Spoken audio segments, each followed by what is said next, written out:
प्रस्तुत है। मिस्टर सेठ को सभी हिंदुस्तानी चीज़ों से नफरत थी और उनकी सुंदर पत्नी गोदावरी को सभी विदेशी चीज़ों से चिढ़। मगर धैर्य और विनय भारत की देवियों का आभूषण है। गोदावरी दिल पर हजार जब सब्र करके पति की लाई हुई विदेशी चीज़ों का व्यवहार करती थी। हालांकि भीतर ही भीतर उसका हृदय अपनी परवस्ता पर रोता था। वह जिस वक्त अपने छज्जे पर खड़ी होकर सड़क पर निगाह दौड़ाती और कितनी ही महिलाओं को खद्दर की साड़ियाँ पहने गर्व से सिर उठाए चलते देखती, उसके भीतर की वेदना एक ठंडी आह बनकर निकल जाती थी। उसे ऐसा मालूम होता था कि मुझसे ज़्यादा बदनसीब औरत संसार में नहीं है। मैं अपने स्वदेशवासियों की इतनी भी सेवा नहीं कर सकती। शाम को मिस्टर सेठ के आग्रह करने पर वह कहीं मनोरंजन या सैर के लिए जाती तो विदेशी कपड़े पहने हुए निकलते शर्म से उसकी गर्दन झुक जाती थी। वह पत्रों में महिलाओं के जोश भरे व्याख्यान पढ़ती तो उसकी आंखें जगमगा उठती। थोड़ी देर के लिए वह भूल जाती कि मैं यहाँ बंधनों में जकड़ी हुई हूँ। होली का दिन था। 8 बजे रात का समय। स्वदेश के नाम पर बिके हुए अनुरागियों का जुलूस आकर मिस्टर सेठ के मकान के सामने रुका। उसी चौड़ी मैदान में विलायती कपड़ों की होलियां लगाने की तैयारी होने लगी। गोदावरी अपने कमरे में खिड़की पर खड़ी समारोह देखती और दिल मसोस कर रह जाती थी। एक वह है जो खुश आज़ादी के नशे से मतवाले गर्व से सिर उठाए होली लगा रहे हैं, और एक मैं हूँ कि पिंजड़े में बंद पक्षी की तरह फड़फड़ा रही हूँ। इन तीलियों को कैसे तोड़ दूँ? उसने कमरे में निगाह दौड़ाई। सभी चीज़ें विदेशी थीं। स्वदेशी का एक सूत भी ना था। यही चीज़ें वहाँ जलाई जा रही थी और वही चीज़ें यहाँ उसके हृदय में संचित ग्लानि की भांति संदूकों में रखी हुई थी। उसके जी में एक लहर उठ रही थी कि इन चीज़ों को उठाकर उसी होली में डाल दें और उसकी सारी ग्लानि और दुर्बलता जलकर भस्म हो जाए। मगर पति की अप्रसन्नता के भय ने उनका हाथ पकड़ लिया। सहसा मिस्टर सेठ ने अंदर से आकर कहा, जरा इन सिरफिरों को देखो, कपड़े जला रहे हैं। यह पागलपन, उन्माद और विद्रोह नहीं तो और क्या है। किसी ने सच कहा है, हिंदुस्तानियों को अकल नहीं आई और ना ही आएगी। कोई कल भी तो सीधा नहीं है। गोदावरी ने कहा, तुम भी हिंदुस्तानी हो? सेठ ने गर्म होकर कहा, हाँ, लेकिन मुझे इसका हमेशा खेद रहता है कि ऐसे अभागे देश में क्यों पैदा हुआ। मैं नहीं चाहता कि कोई मुझे हिंदुस्तानी कहे या समझे। कम से कम मैंने आचार व्यवहार, वेशभूषा, रीत नीति, कर्म वचन से कोई ऐसी बात नहीं रखी जिसमें हमें कोई हिंदुस्तानी होने का कलंक लगाए। पूछिए, जब हमें 8 आने गज में बढ़िया कपड़ा मिलता है तो हम क्यों मोटा टाट खरीदें। इस विषय में हर एक को पूरी स्वाधीनता होनी चाहिए। न जाने क्यों गवर्नमेंट ने इन दुष्टों को यहाँ जमा होने दिया।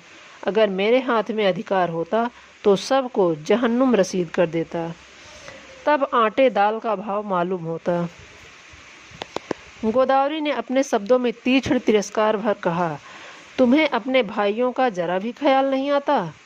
भारत के सिवा और कोई भी देश है जिस पर किसी दूसरी जाति का शासन हो? छोटे छोटे राष्ट्र भी किसी दूसरी जाति के गुलाम बनकर नहीं रहना चाहते।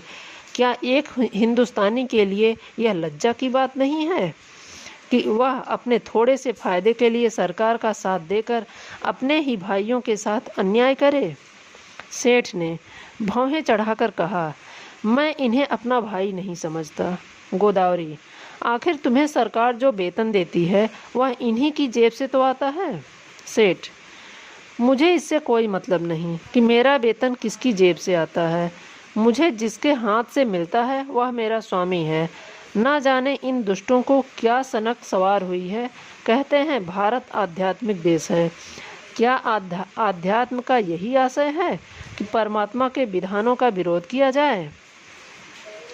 जब यह मालूम है कि परमात्मा की इच्छा के विरुद्ध एक पत्ता भी नहीं हिल सकता, तो यह कैसे मुमकिन है कि यह इतना बड़ा देश परमात्मा की मर्जी के बगैर अंग्रेज़ों के अधीन हो? क्यों इन दीवानों को इतनी अकल नहीं आती कि जब तक परमात्मा की इच्छा ना होगी, कोई अंग्रेज़ों का बाल भी ना बांका कर सकेगा? गोदावरी: तो फिर क्यों नौकरी करते हो? परमात्मा की इच्छा होगी तो आप ही आप भोजन मिल जाएगा।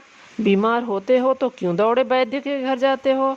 परमात्मा उन्हीं की मदद करता है जो अपनी मदद अपने आप करते हैं।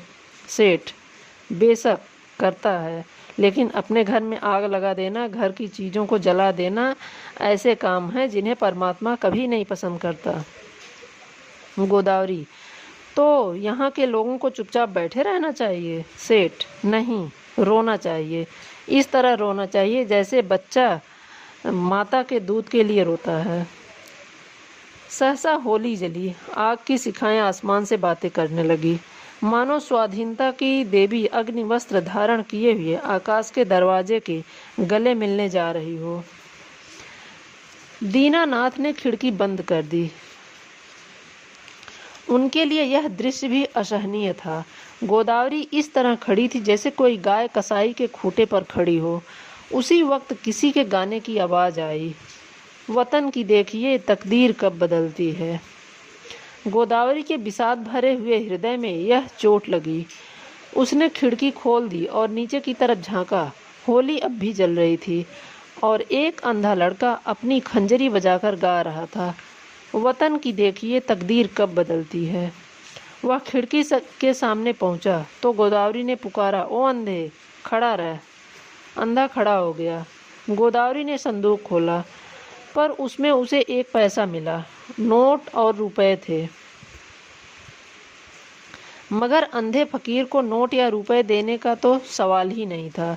पैसे अगर 2-4 मिल जाते तो इस वक्त वह जरूर दे देती, पर वहाँ 1 ही पैसा था, वह भी इतना घिसा हुआ कि कहाँ बाजार में लाया था, किसी दुकानदार ने ना लिया था। अंधे को वह पैसा देते हुए गोदावरी को शर्म आ रही थी।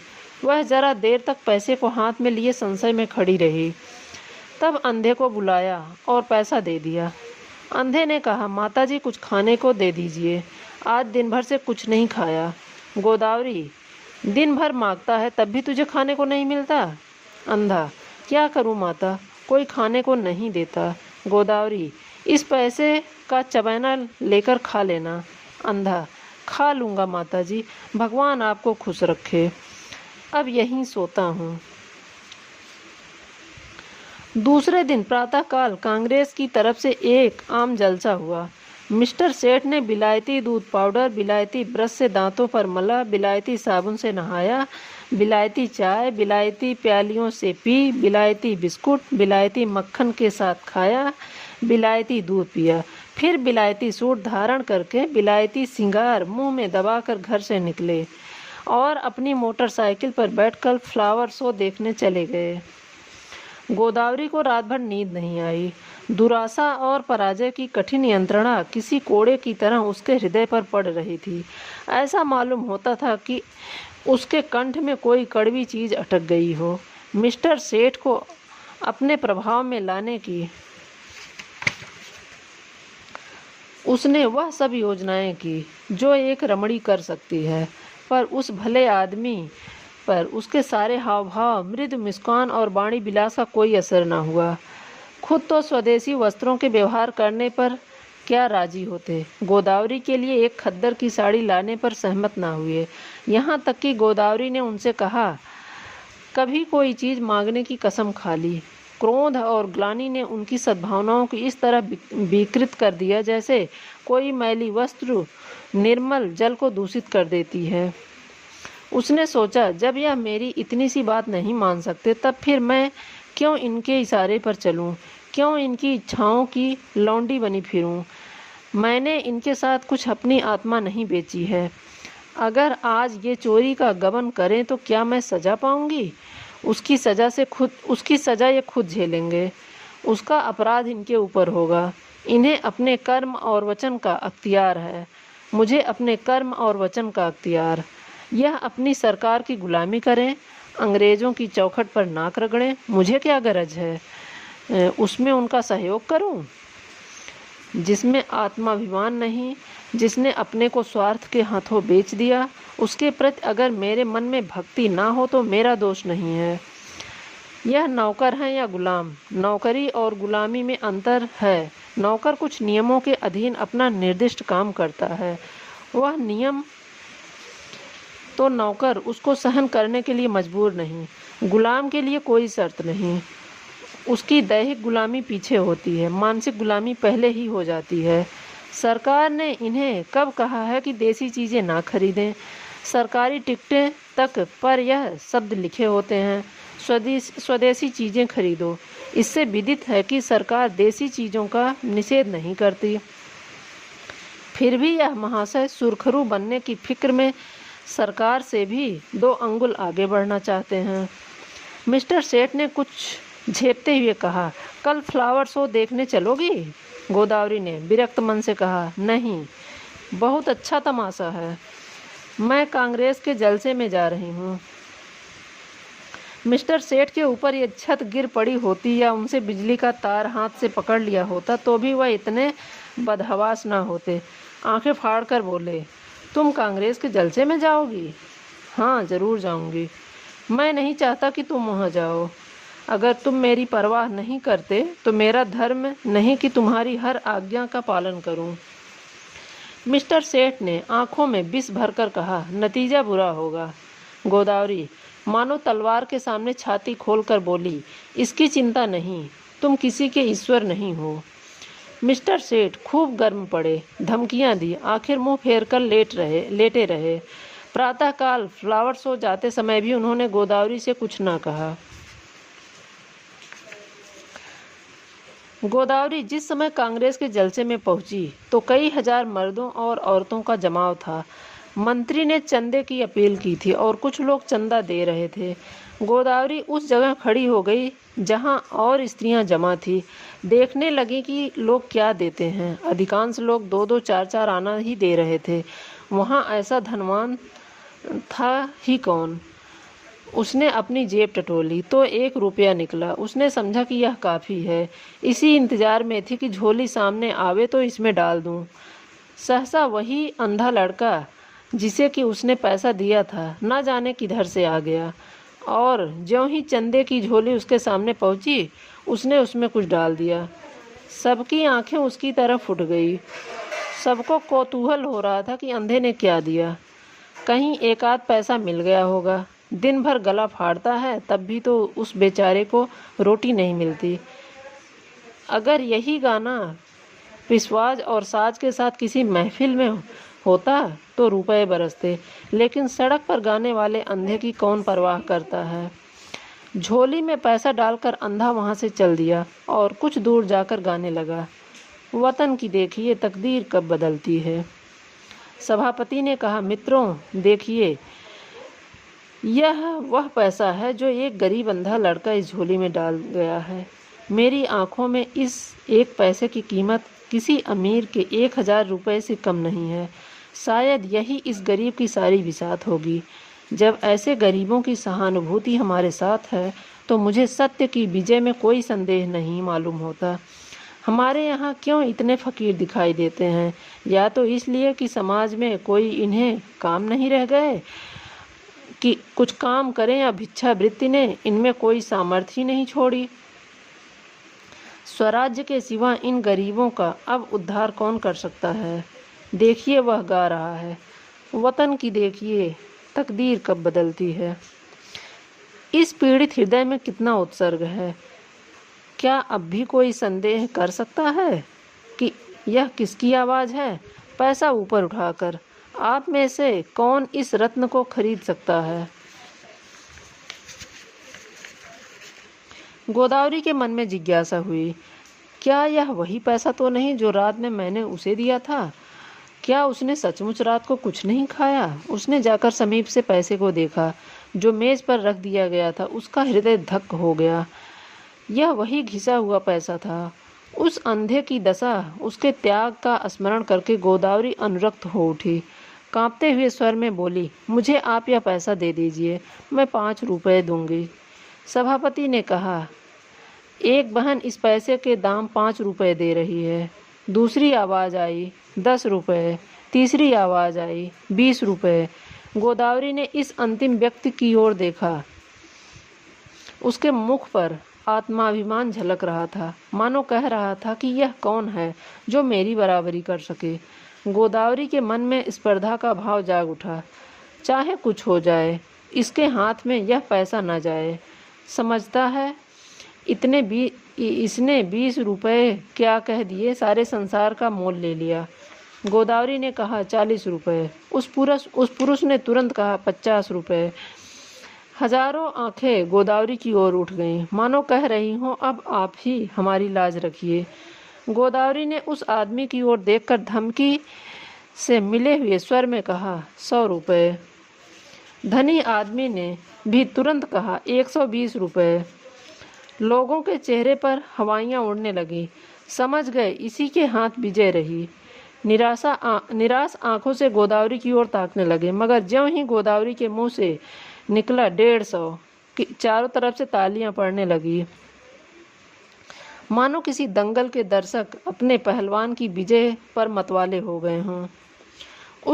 उस आदमी ने फिर कहा, 250, 200। फिर चारों तरफ से तालियां पड़ी। प्रतिद्वंदी ने अब मैदान से हट जाने ही में अपनी कुशल समझी। गोदावरी विजय के गर्व पर नम्रता का पर्दा डाले हुए खड़ी थी और हजारों शुभ कामनाएं उस पर फूलों की तरह बरस रही थी। जब लोगों को मालूम हुआ कि यह देवी मिस्टर सेठ की बीवी है, तो उन्हें इस ईर्ष्यामय आनंद के साथ उस पर दया भी आई।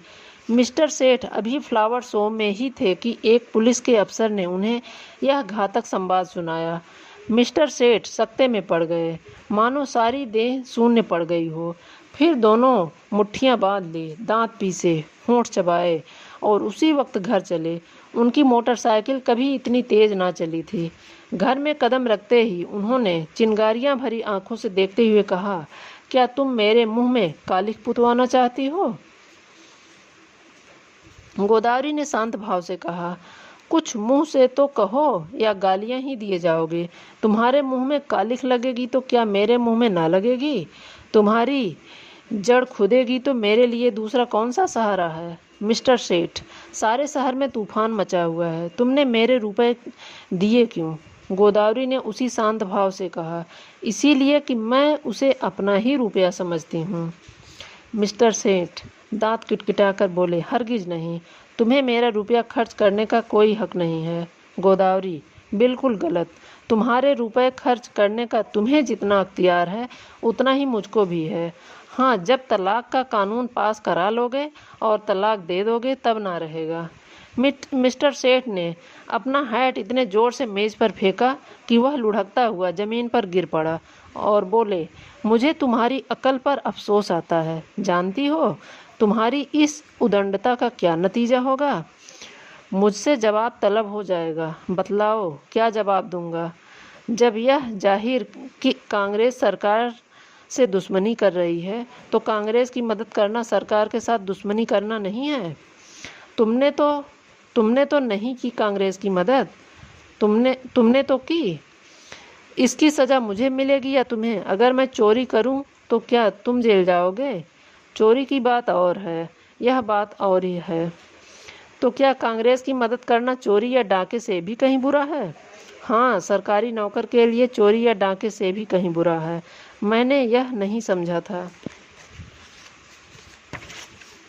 अगर तुमने यह नहीं समझा था कि तुम्हारी ही बुद्धि का भ्रम था। रोज अखबारों में देखती हो, फिर भी मुझसे पूछती हो कि एक कांग्रेस का आदमी प्लेटफार्म पर बोलने खड़ा होता है तो 20 सादे कपड़े वाले पुलिस अफसर उसकी रिपोर्ट लेने बैठते हैं। कांग्रेस के सरगनाओं के पीछे कई मुखबिर लगा दिए जाते हैं, जिनका काम यही है कि उन पर कड़ी निगाह रखें। चोरों के साथ खड़े तो इतनी सख्ती कभी नहीं की जाती, इसलिए हजारों चोरियां और डाके और खून रोज होते रहते हैं। किसी का कुछ पता नहीं चलता, ना पुलिस इसकी परवाह करती है, मगर पुलिस को जिस मामले में राजनीति की गंध भी आ जाती है, फिर देखो पुलिस की मुस्तैदी। इंस्पेक्टर जनरल से लेकर कांस्टेबल तक एड़ी और चोटी का जोर लगाते हैं। सरकार को चोरों से भय नहीं, चोर सरकार पर चोट नहीं करता। कांग्रेस सरकार के अख्तियार पर हमला करती है, इसलिए सरकार भी अपनी रक्षा के लिए अपने अख्तियार से काम लेती है। यह तो प्रकृति का नियम है। मिस्टर सेठ आज दफ्तर चले तो उनके कदम पीछे रह जाते थे। ना जाने आज वहाँ क्या हाल हो। रोज की तरह दफ्तर पहुंचकर उन्होंने चपरासियों को डांटा नहीं, क्लर्कों पर रोब नहीं जमाया। चुपके से जाकर कुर्सी पर बैठ गए। ऐसे मालूम होता था कोई तलवार सिर पर लटक रही है। साहब की मोटर की आवाज़ सुनते ही उसके प्राण सूख गए। रोज वह कमरे में बैठे रहते थे। जज साहब आकर बैठ जाते थे, तब एक आध घंटे के बाद मिसले लेकर पहुंचते थे। आज वह बरामदे में खड़े थे। साहब उतरे जो झुककर उन्होंने सलाम किया, मगर साहब ने मुंह फेर लिया। लेकिन वह हिम्मत नहीं हारे, आगे बढ़कर पर्दा हटा दिया। साहब कमरे में गए तो सेठ साहब ने पंखा खोल दिया, मगर जान सूखी जा रही थी। देखें कब सिर पर तलवार गिरती है। साहब ज्यों ही कुर्सी पर बैठे, सेठ ने लपक कर सिंगार केस और दिया सलाई मेज पर रख दी।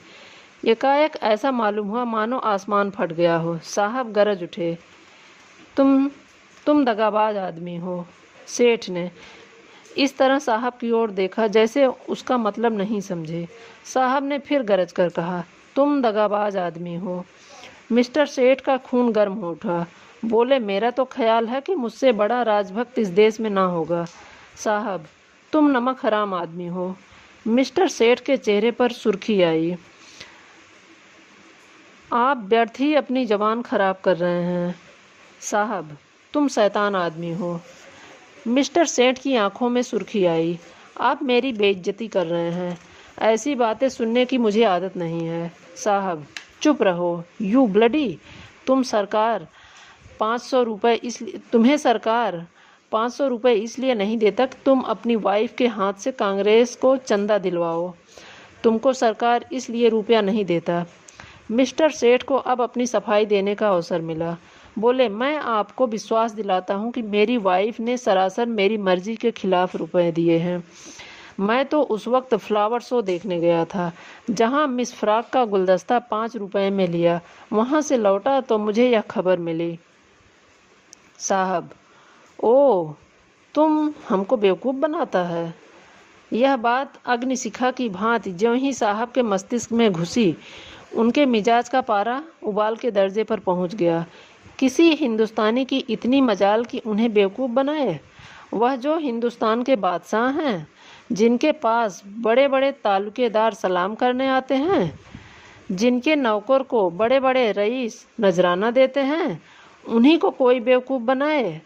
उसके लिए वह असहाय था। रूल उठाकर दौड़ा। लेकिन मिस्टर सेठ भी मजबूत आदमी थे। यूं वह हर तरफ खुशामद किया करते थे, लेकिन यह अपमान स्वीकार ना कर सके।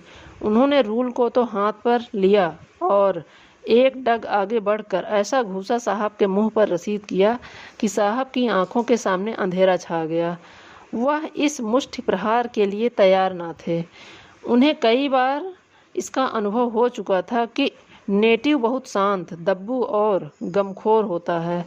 विशेषकर साहबों के सामने तो उसकी जबान तक नहीं खुलती। कुर्सी पर बैठकर नाक का खून पोंछने लगा। फिर मिस्टर सेठ ने उलझने की उसकी हिम्मत ना पड़ी, मगर दिल में सोच रहा था, इसे कैसे नीचा दिखाऊं। मिस्टर सेठ भी अपने कमरे में आकर इस परिस्थिति पर विचार करने लगे। उन्हें बिल्कुल खेद न था, बल्कि वह अपने साहस पर प्रसन्न थे। इसकी बदमाशी तो देखो कि मुझ पर रूल चला दिया। जितना दबता था उतना ही दबाया जाता था। मैम यारों के लिए घुमा करती हैं, उससे बोलने की हिम्मत नहीं पड़ती। मुझसे शेर बन गया, अब दौड़ेगा कमिश्नर के पास, मुझे बर्खास्त कराए बगैर ना छोड़ेगा। यह सब कुछ गोदावरी के कारण हो रहा है। बेइज्जती तो हो ही गई, अब रोटियों को भी मोहताज होना पड़ा।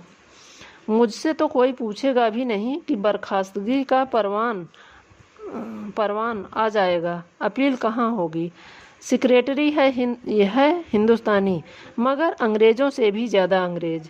होम मेंबर भी हिंदुस्तानी है, मगर अंग्रेज़ों के गुलाम। गोदावरी के चंदे पर हाल सुनते ही उन्हें जूड़ी चढ़ाई। न्याय की किसी से आशा नहीं, अब यहाँ से निकल जाने में ही कुशल है। उन्होंने तुरंत एक इस्तीफ़ा लिखा और साहब के पास भेज दिया। साहब ने उस पर लिख दिया, बर्खास्त। दोपहर को जब मिस्टर सेठ मुंह लटकाए हुए घर पहुंचे तो गोदावरी ने पूछा, आज जल्दी कैसे आ गए? मिस्टर सेठ बहकती हुई आंखों से देखकर बोले, जिस बात पर लगी थी वह हो गई, अब रो सिर पर हाथ रख के। गोदावरी, बात क्या हुई? कुछ कहो भी तो। सेठ, बात क्या हुई? उसने आंखें दिखाई, मैंने चाटा जमाया और इस्तीफा देकर चला आया। गोदावरी, इस्तीफा देने की क्या जल्दी थी? सेठ, और क्या, सिर के बाल नुचवाता? तुम्हारा यही हाल है तो आज नहीं तो कल अलग होना ही पड़ता। गोदावरी, खैर जो हुआ अच्छा ही हुआ, आज से तुम कांग्रेस में शरीफ हो जाओ। सेठ ने होंठ चबाकर कहा, लजाओगी तो नहीं? ऊपर से घाव पर नमक छिड़कती हो। गोदावरी, लजाऊं क्यों? मैं तो खुश हूँ कि तुम्हारी बेड़ियाँ कट गईं। सेठ, आखिर कुछ सोचा है? काम कैसे चलेगा?